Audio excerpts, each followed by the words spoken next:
Assalamualaikum warahmatullahi wabarakatuh.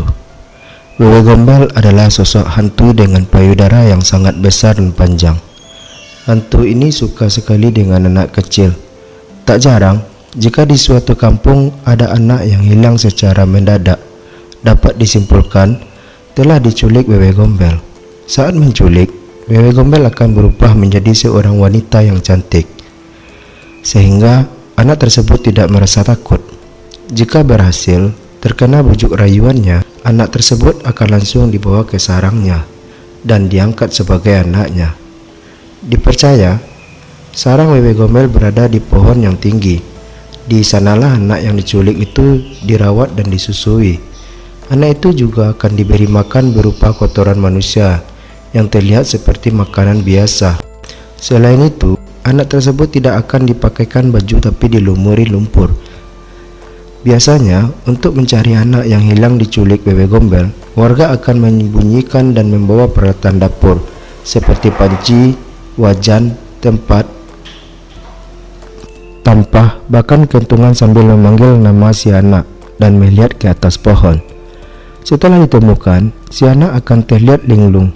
Itu akibat ulah Wewe Gombel, agar si anak tidak menceritakan peristiwa yang dialaminya. Kisah ini diambil oleh seseorang yang keponakannya sendiri diculik Wewe Gombel.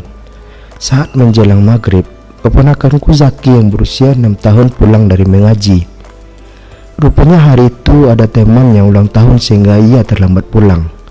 Rumah Zaki berada di dusun sebelah. Hari itu ia pulang sendirian naik sepeda.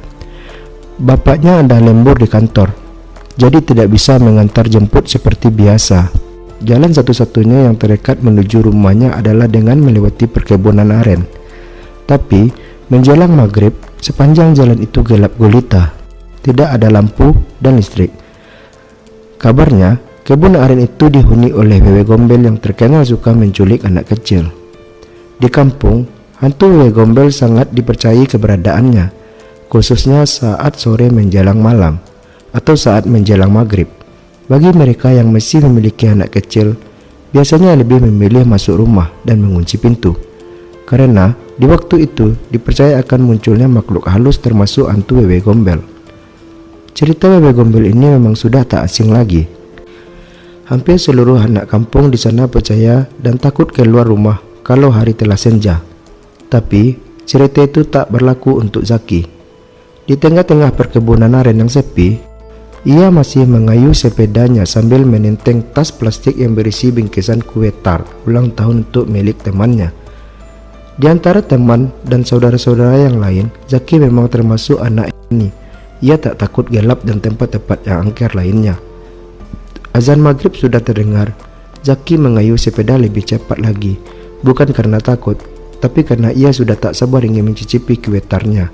Sementara di rumah, Bibi yang tak lain ibunya Zaki menunggu anaknya dengan cemas.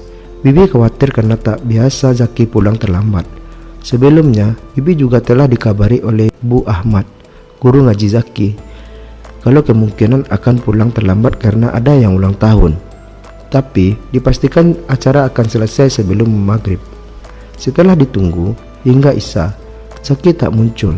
Bapaknya pun telah kembali dari kantor. Mereka berdua resah dan mulai mencari Zaki ke rumah teman-temannya. Tapi Zaki tak kunjung ditemukan. Malam semakin larut. Pukul 10 lebih, Zaki masih belum diketahui keberadaannya. Paman dan Bibi mulai panik dan meminta bantuan tetangga untuk mencari. Berita hilangnya Zaki pun tersebar. Warga berbondong-bondong mendatangi rumah paman. Dengan sukarela mereka ingin membantu mencari Zaki. Pencarian pun dimulai tak henti-hentinya. Mereka meneriakkan nama Zaki di setiap sudut desa. Bahkan lokasi pencarian diperluas hingga mencapai alun-alun kota. Sayangnya, usaha itu tak membuahkan hasil. Lalu, salah seorang tetangga menyarankan kepada paman untuk mendatangi Pak Ijal, yang dikenal sebagai sesepuh desa sekaligus orang pintar. Hal ini karena diduga Zaki telah diculik Wewe Gombel penunggu kebun. Isu Zaki diculik Wewe Gombel makin senter terdengar. Mau tak mau paman mengikuti saran tetangga untuk memanggil Pak Ijal. Dari Pak Ijal diketahuilah Zaki tengah berada di sebuah tempat tak jauh dari rumah, hanya beberapa meter saja. Tak menyia-nyiakan kesempatan lagi, paman langsung memutuskan untuk mencari Zaki ke kebun aren. Sekitar 20 orang mengiringi mencari Zaki sambil membawa obor dan memukul-mukul nampan, wajan, panci, dan peralatan masak lainnya.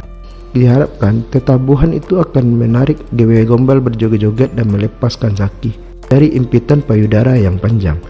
Tiba-tiba paman melihat sepeda Zaki tergeletak di tengah-tengah perkebunan. "Loh, ini kan sepeda Zaki, pasti dia ada di sekitar sini," kata paman dengan yakin. Semua langsung terdiam dan tidak membunyikan ketabuhan lagi. Obor pun dimatikan, lalu kembali berusaha mencari Zaki. Setengah jam berlalu, tapi Zaki masih belum ditemukan. Akhirnya, warga menyalakan kembali obor dan menabuh peralatan dapur. Saat menengadah ke atas, mereka melihat Zaki duduk di atas pohon dengan wajah pucat. Ia tak mampu bicara dan baju yang dipakai sudah diganti dengan kain kumal. Sekujur tubuh menempel lumpur kering. Dengan sigap, salah satu dari mereka naik ke atas pohon dan membawa Zaki turun.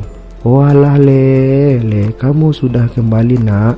Syukur alhamdulillah ya Allah," kata paman sambil mencium dan menggendong Zaki menuju rumah. Semua orang ikut lega dan tersenyum gembira. Di rumah, Zaki disambut penuh haru dan rasa syukur. Beberapa ibu mengumpul makanan untuk menikmati bersama. "Maaf bapak ya nak, karena nggak bisa menjemput kamu. Lain kali bapak berjanji nggak akan membiarkanmu pergi sendirian. Kalau bapak atau ibu terlambat datang, sebaiknya kamu menunggu saja," kata paman menyesali kesibukan hari ini. Zaki masih syok dan diam 1000 bahasa dengan wajah pucat. Setelah diobati oleh Pak Ijal, pelan-pelan Zaki pun mulai sadar. Ia lantas bercerita bahwa sewaktu mengayuh sepeda, ia mendengar ada seorang tertawa cekik-cekikan. Ia mengira itu suara teman-temannya yang berniat menakut-nakuti. Karena penasaran, Zaki mendekati asal suara tersebut. Dari balik pohon, terlihat sosok wanita cantik yang sedang tersenyum manis kepadanya. Zaki terdiam dan saat itulah ia dibawa terbang menuju ke atas pohon yang paling tinggi. Wanita itu memeluk Zaki seolah tak mau dipisahkan. Ia tak menyakiti Zaki sedikit pun, justru memberinya aneka makanan dan menawarkan minuman dari payudaranya. Saat itu Zaki ketakutan setengah mati, apalagi melihat payudara wanita itu yang panjang menjuntai. Zaki menolak dan berteriak minta tolong. Tetapi sepertinya tak ada orang yang mendengar hingga akhirnya ditemukan oleh warga di atas pohon aren. Untungnya Zaki tak memakan atau meminum tawaran Wewe Gombel itu.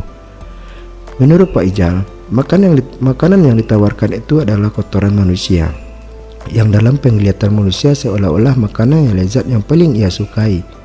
Jika tadi Zaki menerima tawarannya, dapat dipastikan akan menjadi bisu. Hal ini agar ia tak menceritakan apa yang dialami orang-orang lain. Masih menurut penuturan Pak Ijal, dahulu Wewe Gombel tersebut bernama Omas, seorang wanita yang divonis mandul alias tak akan bisa memperoleh keturunan. Oleh suaminya, Omas dianggap tak layak menjadi istri. Omas disia-siakan. Tak tahan menghadapi beban hidup, Omas lalu menjadi gila dan sering kedapatan mencuri anak. Meskipun anak-anak tersebut tak disakiti, tapi warga mulai resah dan tak menginginkan kehadiran Omas. Omas merasa kian terasing. Tak ada seorang pun yang peduli dan menyayangi. Akhirnya Omas benar-benar nekat bunuh diri setelah melihat suaminya menikah lagi. Omas bunuh diri dengan membakar dirinya. Warga yang menyaksikan kejadian itu spontan berusaha untuk menghentikannya. Sebelum menghembuskan napasnya, tubuh Omas merenggang nyawa. Kondisi sangat mengerikan. Sekujur hampir hangus terbakar. Pakaian yang dikenakan menempel dengan kulit yang melempuh. Bau amis daging terbakar membuat semua orang menutup hidung. Matanya yang merah karena terbakar memandang orang-orang dengan tatapan kosong. Warga berinisiatif membawa ke rumah sakit. Berapa jam kemudian, Omas akhirnya meninggal dunia dalam perjalanan. Mayatnya pun dikuburkan di pemakaman umum tanpa dihadiri suami dan kerabat. Nasib Omas benar-benar tragis. Selama berapa hari sejak kematian Omas, keadaan kampung sangat mencekam dan sepi. Karena saat malam hari ia menampakkan diri terutama di kebun aren itu. Bahkan kadang-kadang mengetuk pintu rumah warga sambil menangis minta tolong. Mengingat kematian yang tak wajar dan kondisi yang sangat mendambakan kehadiran seorang anak, Warga pun menyimpulkan jika arwah ormas telah menjelma menjadi hantu Wewe Gombel. Arwahnya penasaran karena masih menginginkan anak hingga peneror warga. Sedangkan suaminya yang merasa bersalah dan malu akhirnya pergi meninggalkan kampung. Dan peristiwa hilangnya Zaki ini adalah sosok Wewe Gombel kembali heboh menjadi topik pembicaraan penduduk warga. Kini mereka pun mempercayai adanya hantu Wewe Gombel. Kini sudah ada peraturan yang tidak tertulis bagi anak-anak kecil untuk pulang ke rumah sebelum maghrib tiba. Orang tua mereka tidak ingin kejadian Zaki terulang dengan menimpa anaknya. Pak Ijal menyarankan agar setiap malam Jumat warga mengadakan pengajian dan mendoakan arwah Omas. Diharapkan arwahnya dapat beristirahat dengan tenang dan tidak lagi mengganggu warga. Itulah cerita tentang Wewe Gombel. Terima kasih telah menonton video ini. Bagi kawan-kawan yang suka cerita ini, silakan like, subscribe channel ini supaya kami lebih semangat lagi untuk membuat konten lainnya. Terima kasih banyak. Wassalam.